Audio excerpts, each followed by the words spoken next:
You can't stand me. That's not true.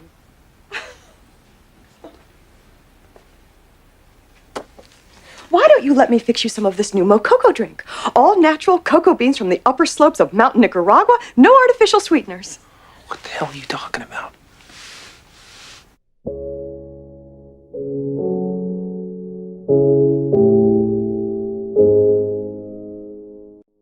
First off, congratulations. You clicked on this video despite its obvious lack of view count. Then your eyes probably fell into that little number below my profile picture, that little number of 94 or 97 or whatever it might be after a week, 2 weeks, a month, or 8 years. Because you wouldn't want to waste half an hour of your time listening to someone who has so little subscribers, right? Be honest with yourself, as I completely understand. We associate the number of subscribers a content creator has with genuineness, with credibility, believability, honesty, tenability, or whatever that concept of truth has derailed into nowadays. And I understand that, I really do, for I also fall victim to that mode of action. Heck, you're probably tired already from hearing me talk for 20 seconds about why you're tired already. And I understand that. I would be too. You'd want me to get on with it, out with what I want to say, so I stop wasting your time already. So what I'll do now is speed up my pace, make it fast, spit the facts. Because that's what years and years of internet has conditioned me to do, to the point that I can't even discern if I'm just naturally born with faster synaptic transmissions or if I'm just brain rotted, my attention span reduced to that capacity even lower than a goldfish. Did you know that goldfish can actually recall memories for up to at least 1 month? I have no idea what I'm on about. Now don't I feel silly? Don't I feel stupid?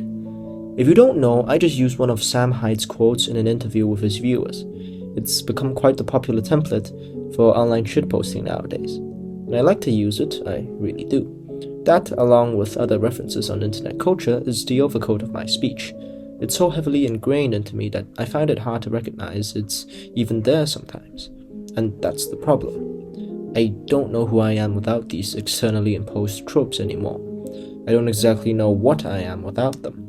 I won't know what to do if I don't say them or have them around or brandish them like a sword in front of my peers. In other words, I don't know who I am without memes. Doesn't that feel silly? Perhaps stupid? What's real and what's not? Is the defining quality of being real subjectivity? Is objectivity just a social construct? And why did I name my cat Mr. McChicken? If you want to listen to a teenager's fervent rant about his insecurities for 30 minutes, be my guest. Now, without further ado, let's get into it. So, what is authenticity? Now, Cambridge Dictionary's definition of it is the quality of being real or true. That tells me next to nothing about the concept. I mean, real or true, that's basically the same thing. Now I can slap this image of a dress on the screen and you'd start arguing with me about whether it's black and blue or yellow and white.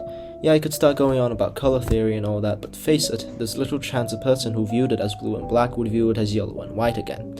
I can show one person this image and tell them that it's in blue and black, and they'll say, true, it is blue and black. I can show this to someone else and tell them that it's yellow and white, and they might also say, true, it is yellow and white. So what is true? It's the quality of being real, but what is real? It's the quality of being true. Let's explore an age-old example, the Ship of Theseus. If you don't know what that is, there's this Greek guy, Theseus. He owns this ship. That's basically half the premise. But the question is, after several hundred of years of maintenance, if each individual piece of Theseus' ship were replaced one after the other, would it still be the same ship? The widely accepted answer to that question, after diving through a lot of YouTube analytics and philosophy gurus, is it depends. There's 3 takes that this Reddit post sums up perfectly. The mereological approach, mereological here being mereology, the study of the relationships between the part and the whole, which basically says no. A singular atomic dispersal of a singular particle of wood would be enough to make the Ship of Theseus no longer Ship of Theseus. Then there's the spatial-temporal continuity theory, which allows for a little change. Thing A is the same as thing B if A and B are connected by a continuous path through space-time.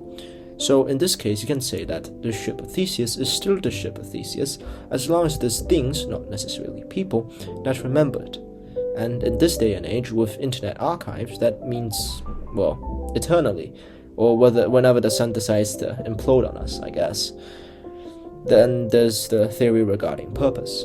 I remember reading something akin to it in Aristotle's De Anima. A thing's purpose is its soul. A book's purpose is to store information. A spoon's purpose is to allow people to pick up things more easily. Eyes are for seeing, brains are for thinking, and your hands are for creating the world as you deem fit. So with that in mind, it feels like the Ship of Theseus can only ever remain the Ship of Theseus if it continues to be, well, a ship used for sailing. But that would be a ship, just any ship, not the Ship of Theseus. In the mythos, Theseus used this ship to sail to Minos to kill a half-man, half-bull thing called a Minotaur, and on his return trip he forgot to change the sail color to white, so his father, named Aegean, unalived himself by jumping off a cliff into the ocean. That's the meaning behind the Ship of Theseus. It's his ship. It's not just a ship. It's the ship Theseus took to slay a monster, rescue a princess, and unalive his dad. So with that in mind, to fully replicate the function, the purpose, the soul of the Ship of Theseus, you need to do the exact things Theseus did in order for the ship to remain as the Ship of Theseus. Do you understand? So if you no longer use that ship to sail to a distant island to kill a monster and save a princess and have your father killed because you didn't change the colors of your sail, then that ship is no longer the Ship of Theseus. It's just any ship. It's your ship, but not the ship. Okay, there. That's my disapproval of the purpose theory. Now let's look at the mereological theory. I'll use a little analogy to demonstrate my claim. It is the analogy of the human. Right? About 330 billion cells in a human body is replaced every day. On average, all the cells in your body are replaced in 7 to 10 years. So basically, if you're 14 or 16 or somewhere in your 30s when you're watching this, you've literally become a new person. Not one cell in your body is the same as the you 7 years ago. Now here's the problem. Which version of you should be the model for the mereological model? Which you should be the truest you? Now factor in social relationships. Is the present me any less authentic than baby me because I'm influenced by the people I interact with and the amount of content I have consumed? Is the present me less authentic than baby me because my cells are more different than they had been? If so, then what defines the moment where I was the most authentic? What's model me? The moment when I took my first breath of air? Well, following that logic, I would be most authentic if I was still in the womb. Even further still, a sperm. However, if you want to push it even further, then you could technically say that I am most authentic when I hadn't yet existed, since following the logic that I change every single instant, to be in a position without change would be in a position without being. But that's paradoxical. I can't be authentic if I haven't existed. I can't be real if I wasn't ever here. The Ship of Theseus is the Ship of Theseus. It's a ship, it's wood. The wood that constitutes the ship came from trees. Trees came from saplings, which came from seeds. Seeds came from older trees, which came from older trees, which came from older trees, and so on, until we reach the Big Bang and the virtual non-existence of the pre-existing. And that's where the mereological model falls short. Then there's a spatial-temporal continuity theory. That's not really a way for me to argue against it apart from conjecturing the scenario that one day a wizard makes all of us forget about the Ship of Theseus. He seals the ship in an alternate dimension, devoid of all forms of matter, to ensure that there will be nothing the ship can affect, wipes the internet archives so thoroughly that not even 4chan can find it, destroys all texts containing it, and completely erases the concept of that ship from our brains. Therefore, if nobody remembers it anymore, if the ship no longer has any impact on anything whatsoever, is it still the Ship of Theseus? Is it still even a ship anymore? Therefore, the real answer to the Ship of Theseus is I don't know. There are simply too many yeses and nos to the answer that the relevance of the question becomes more of a conjectural debate of definitions than an actual philosophical endeavor. So what is authenticity? Are the external influences that are subjected to us part of our authentic self? Let's look at another example. A rebellious child takes a personality test that determines that they are a rebellious child. Are they being more true, more authentic, if they go on as they've always done, being the rebellious child, or are they being more authentic if they suddenly become all goody two-shoes to rebel against the results of the test? A rebellious character rebelling against their rebellious nature. Are they still rebellious? And which one is more authentic? The answer to that, my friends, is also, I don't know.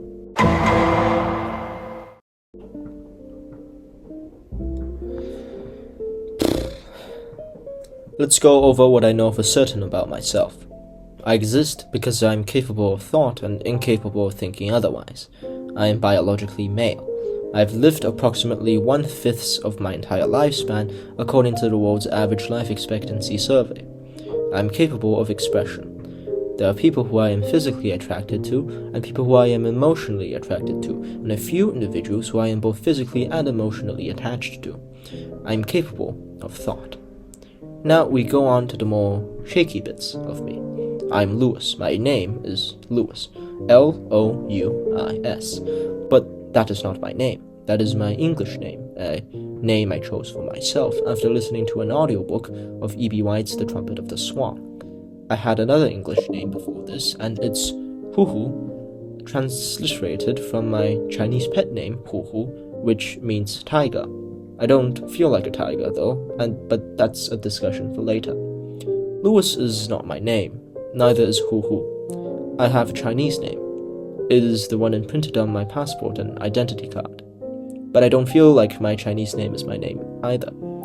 For too long have I neglected the question of names. It is only after I arrived at my boarding school in the Netherlands when people started asking what my real name was. At first, I was offended by that.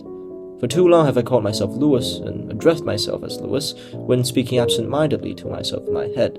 Well, apart from the times when I really needed to lock in and get serious. But that doesn't count, so I'm Louis. I've always been Louis and always introduced myself as Louis despite the supposed higher magnitude my Chinese name held. But now, here, people started saying, "Hey, what's your real name?" and "No, your real name," when I introduced myself as Louis. Despite their obviously harmless intentions, it still feels like an assault on my identity, what I regarded as real to myself, on my authentic self. I'm Louis, always has been, and probably always will be. So why are you asking for the name given to me in my native language like it's some sort of novelty that mystifies me from the rest of your friends? Is my native name more representative of me than my chosen name? Does being called Louis make me any less, well, me? Suppose I change my name. Let's say I'm Douglas. I'm Douglas Ferdington III, Emperor of the mystical land of Schnoz. Does being Douglas Ferdington III, Emperor of the mystical land of Schnoz, change who I am? I'm still capable of thought and expression, still biologically male, still attracted to individuals of the opposite sex. I'm no less me when I'm Douglas than me when I'm Louis, so why does it matter which is which? The answer to that is familiarity. Your name in the real world serves as much function as it does in, say, a video game. It's your alias, it's your gamer tag. It's something to show others, to let them know what to call you to initiate a response. Hot take, your name has no meaning. Only when you give it meaning, as in the case of me with my chosen name, does it start representing you for who you are, eliciting emotional responses from you and others around you. In that way, can your name even be an authentic representation of you? I can be Douglas, I can be Louis, I can be Tiger. Does any of those names make me less me? You could argue that, yes, since I've had this name of Louis for more than 12 years and the name of Tiger for only 3, me being called the prior makes me more authentic than the latter. But then again, the quality of being called only applies to others. I can call myself whatever I want. Others, though, don't know what else I could call myself, so they stick to my alias, my quote-unquote name. But for the sake of this video, I would refer to myself as Louis. You're currently listening to Louis How.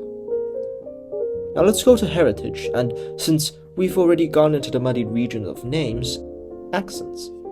I'm presently speaking, I hope, in an English accent, albeit the obvious discrepancies between this one and the actual globally recognized version.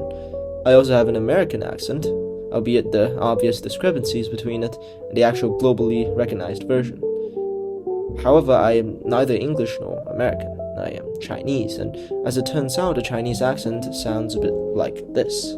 Hello everybody, my name is Jimmy 张士邦布莱德比特 I love David Beckham. Now, obviously, I don't sound like that, but I am Chinese, and that's the Chinese accent.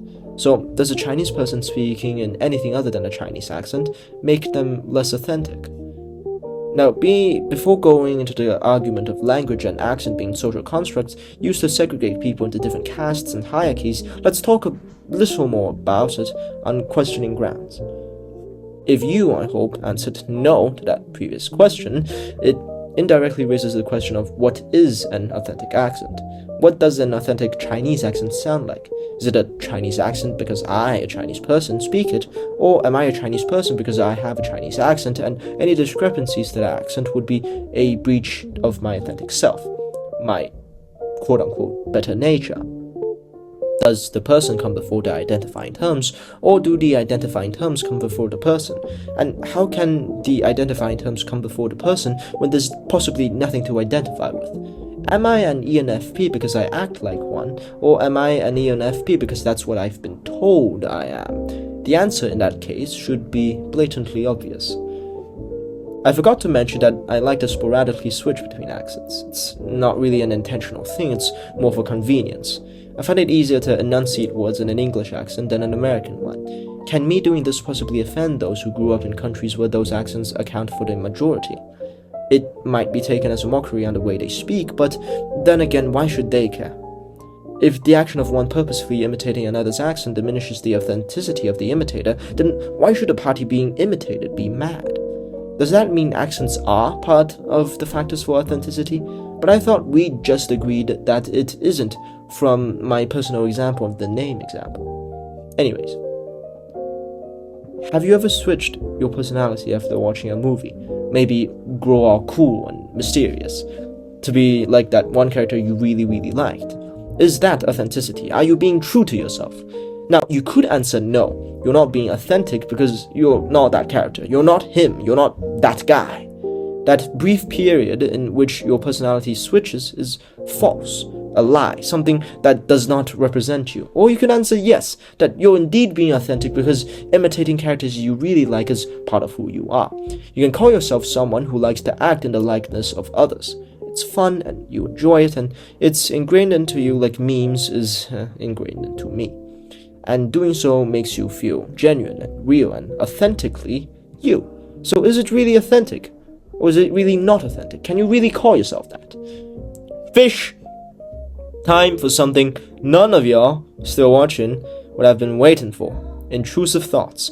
You ever get a big urge to just scream at someone? Not the one that's a synonym for scolding, rather a pure unfiltered scream, a screech, like a shriek but on lower octaves. When you're in a queue, but don't you get that feeling, that need, that urge to just let loose? Well, sometimes I get that. When I was a child, I loved the feeling of my mother's hair in my hands. Under the back of my hand, I loved the silky texture, and I still do. So sometimes I find the completely harmless urge, I hope, to just play with my own hair, or the hair of my friends. So then it begets the question, do intrusive thoughts represent the most authentic me? I am a very dramatic person.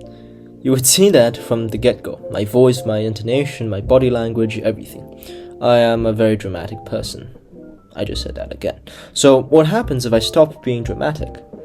Now, there were times when I sat in class minding my own business, and a friend or the teacher would come up to me and ask me how I was doing. Surprised, I would answer that I'm just fine. Then they would be like, really? Because you seem awfully quiet today. The problem with this is perception. People can only perceive so much of a complex figure. They like narrowing things down, summarizing, attributing an one-word description to an acquaintance and calling it a day. If anything's authentic in us, it's our inherent laziness. Then, real sadness. If you know me, you'd know that apart from being dramatic, I am a cheery person.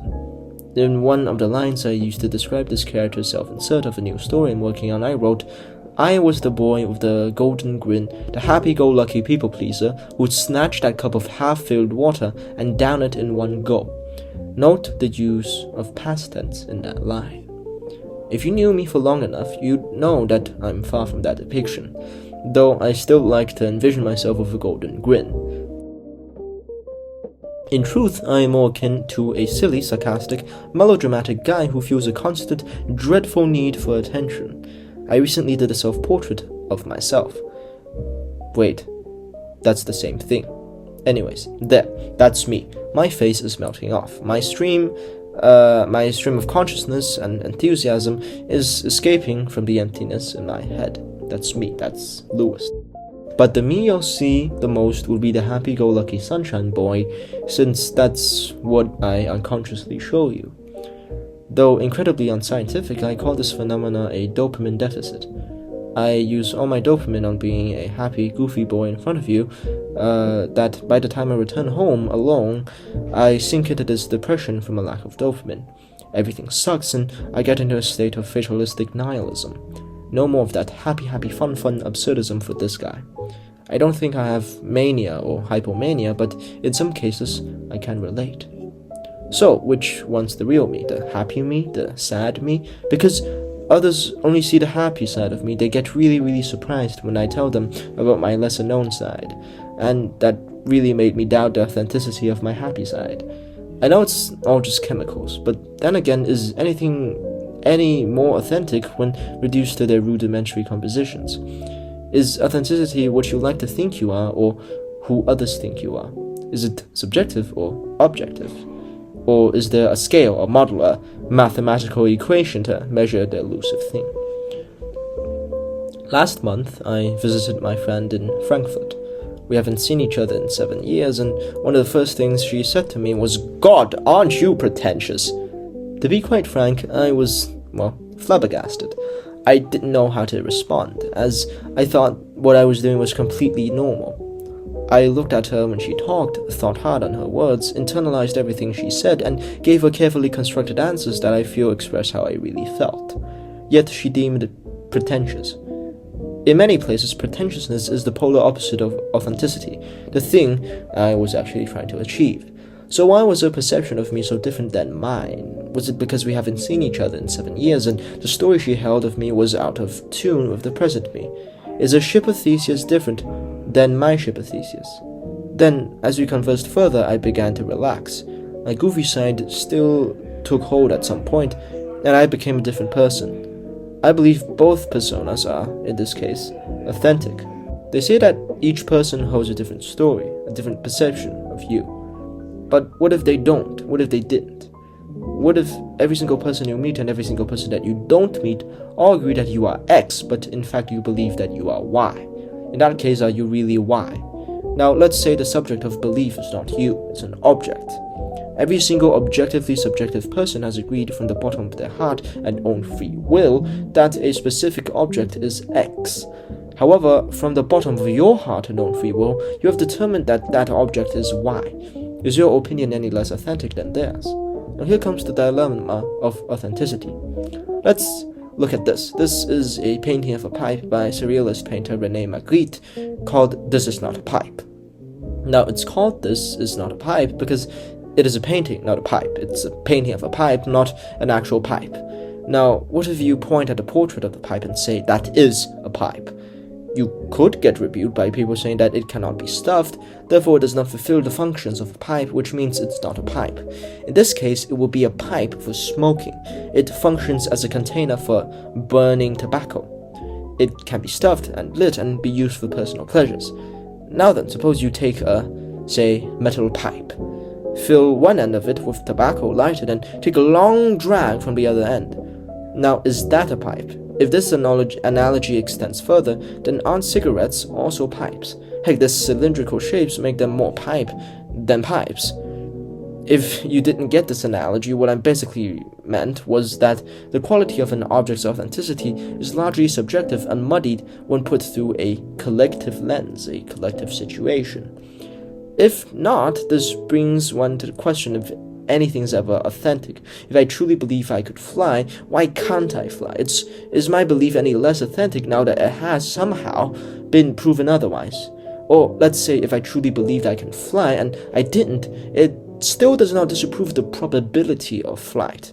Maybe it's dormant, a latent power in me that remains unexploited. And if I deny that power and concede that, sure, I can't fly, does it make me any less authentic? Am I a kind person? I think that's something every individual should ask some point in their life.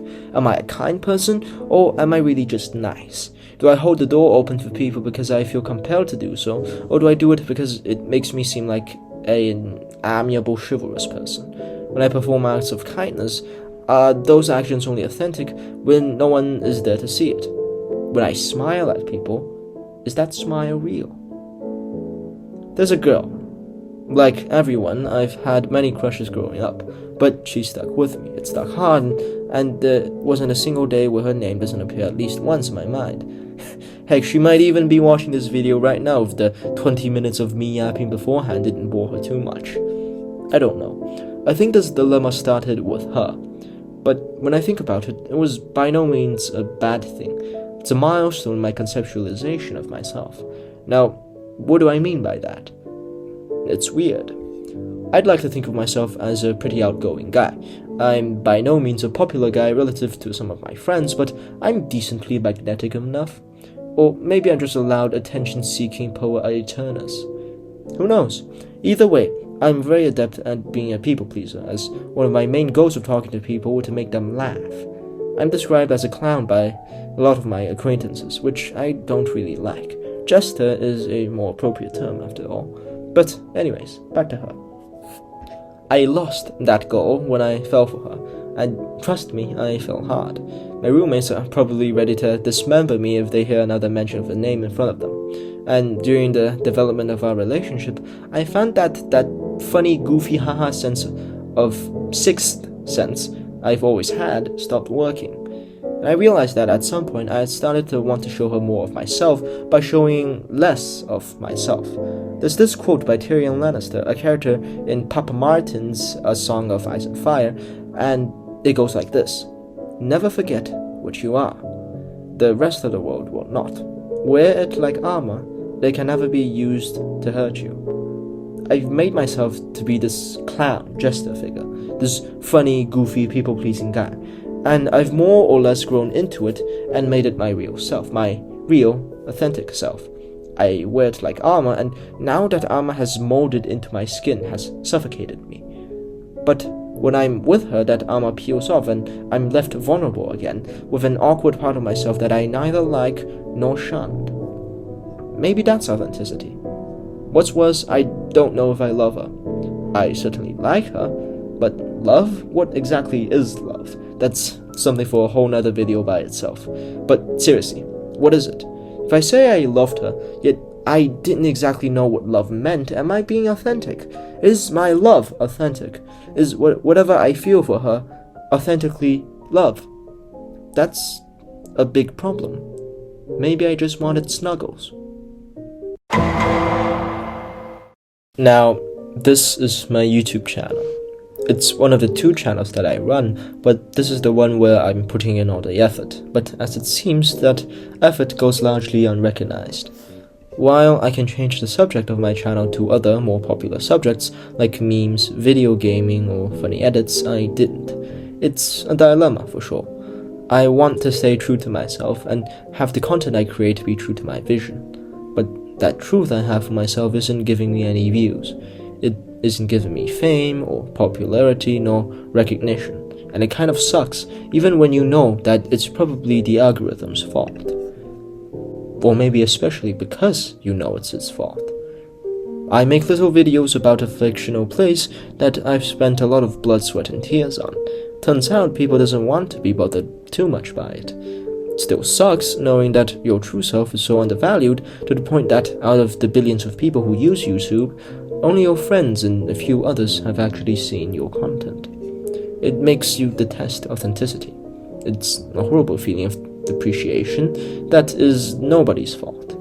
But on the other hand, this type of authenticity seems all the more popular within contemporary media. From the top of my head, I can think of Patrick Bateman in American Psycho. If you don't know who that is, he's a psychopath. a serial-killing, materialistic millionaire obsessed with his appearance, status, and consumerism, and suffers from hallucinations and delusions of grandeur. And more than anything, he is a cultural icon. While it started purely within mimetic culture at first, his edits have been propelled deep into the rest of the internet. Glorified, he was made into a mascot for the idealized concept of what a man should be. Stony on the rocks. These aren't good anymore. It's a cash bar. Be $25. You're a fucking ugly bitch. I want to stab you to death, then play around with your blood. That scene has been glorified, shared, and re-uploaded over and over and over again. And I think a big part of what makes it so popular, apart from its language, would be that this was one of those moments where Bateman was most authentic to his true nature. It shows that contemporary society does hold authentic nature at high value. So what gives? Why do we still wear masks around others? In this age of consumerism, authenticity is treated like a commodity. It is sold, used in countless advertisements, podcasts, and TED Talks that no one actually follows, to the point that it loses all meaning altogether. In this era of entertainment, authenticity only matters when what you do matters. And the significance of what you do is determined by the larger society you exist within, which prioritizes amusement above all else. So if you're not a funny guy, sorry, you don't matter. That's why nowadays it's easy to be fun and hard to be bland. Not because humor has developed, but because everyone is forced to don a mask of humor to keep themselves within this internal engine. Authenticity only matters when someone cares, but in this time and age, no one really does. And when everyone's forcing themselves to be funny, authenticity becomes non-existent. In his song Deadweight, Jack Stauber includes these lyrics.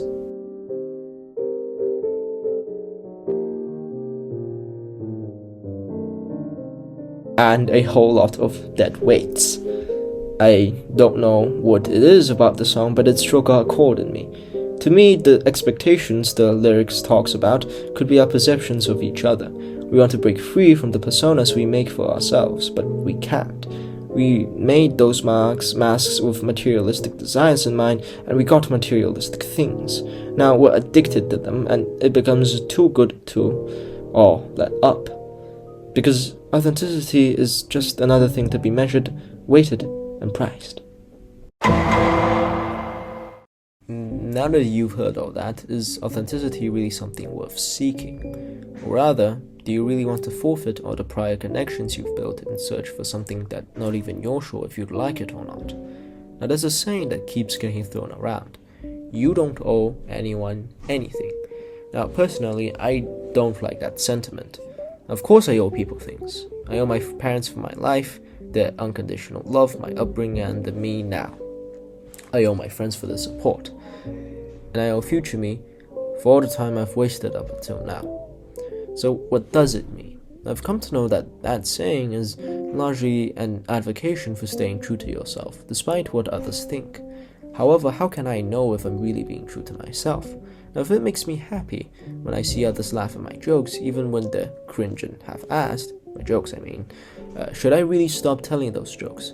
Or rather, if lying got me everything that made me happy, should I really stop lying? Is authenticity really that important if it means forsaking everything else that makes you, you? I took a pretty dark turn there, I know. I literally just went, what if your entire identity was built on a lie? Crazy stuff. Then, there's also that one forbidden consideration. Do you really want to be authentic? I mean, truly, are you willing to risk everything to get out of the comfortable lie you built for yourself? Is it something truly worth pursuing? Sure, you can convince yourself that the new relations you built by expressing your genuine self would be 10 times better than the ones you built atop lies. Sure, the emotional value is very important. But in this age of entertainment, this era of utilitarianism, is it really the most important? Now, being truthful and authentic is very important, sure, but is it really human?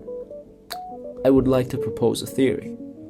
I would like to propose that the human existence is built upon pretentiousness and deceit, the antitheses of authenticity. As humans, lying comes as naturally to us as, well, any practiced sport. Some even have a talent, a knack for it. To have the ability to discern authenticity from falsehood, that in itself is the core human condition. We lie to each other, we hurt each other. We used to do that with swords and matches of strength. Now we do it with words and the arena becomes much more convoluted. No other animal does this except for us. Okay, well, maybe apart from that one bird species who consume colorful berries to give the illusion of vibrancy. Good health, basically. But know this, the other animal species use deception as a survival mechanism. We don't. Isn't our struggle with authenticity what makes us human to begin with? No. Why? Why is that? Why do we seek authenticity? Is it to make ourselves feel better? To feel more comfortable? Happier, perhaps? Is authenticity just a social construct? I don't know. This is too much for a mature person such as myself. Now, what I do know is, in this materialistic world, authenticity's a thick thing.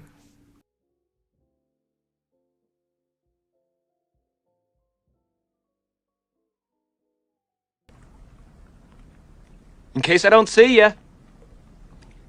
Good afternoon, good evening, and good night.